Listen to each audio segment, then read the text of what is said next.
আজকে আমি বানাচ্ছি দেশি মুরগি মাংসের পাতলা ঝোল। এই পাতলা ঝোল বানানোর জন্য প্রথমে কড়াইতে পরিমাণ মতো সরিষার তেল নিয়ে নিলাম। তেলটাকে গরম করে নিলাম এবং তেল গরম হয়ে গেলে এতে গোটা গরম মশলা, শুকনো লঙ্কা এবং দুটো তেজপাতা দিয়ে দিলাম। ভালো করে ভাজা করে নিলাম মশলাটাকে।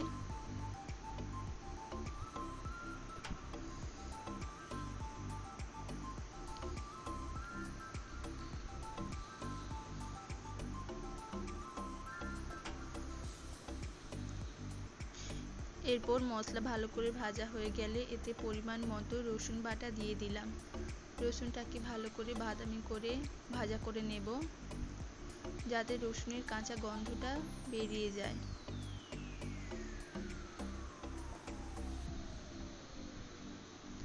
রসুন ভালো করে ভাজা হয়ে গেছে। এরপর কুচিয়ে রাখা পেঁয়াজগুলো দিয়ে দিলাম।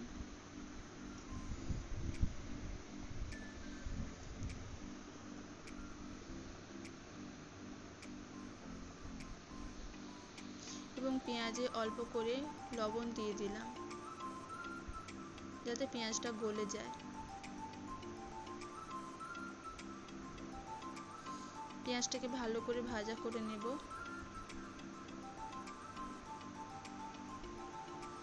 পেঁয়াজ ভাজা হয়ে গেছে, এবার আদা বাটা দিয়ে দিলাম।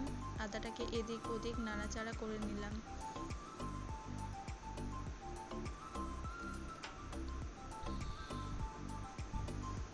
এরপর কুচিয়ে রাখা টমেটোগুলো দিয়ে দিলাম।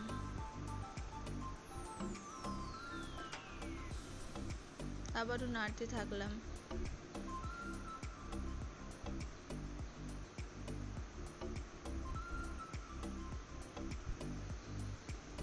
মশলাটা থেকে তেল বেরোতে শুরু করেছে। এরপর এতে পরিমাণ মতো লঙ্কা গুঁড়ো দিয়ে দিলাম, হলুদ গুঁড়ো দিয়ে দিলাম এবং পরিমাণ মতো লবণ দিয়ে দিলাম। আমি অল্প করে লবণ দিয়েছি, কারণ মাংসে ম্যারিনেট করার সময় লবণ মাখানো ছিল।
মাংস পুরোপুরি কষানো হয়ে গেছে, এবার পরিমাণ মতো জল দিয়ে দিলাম।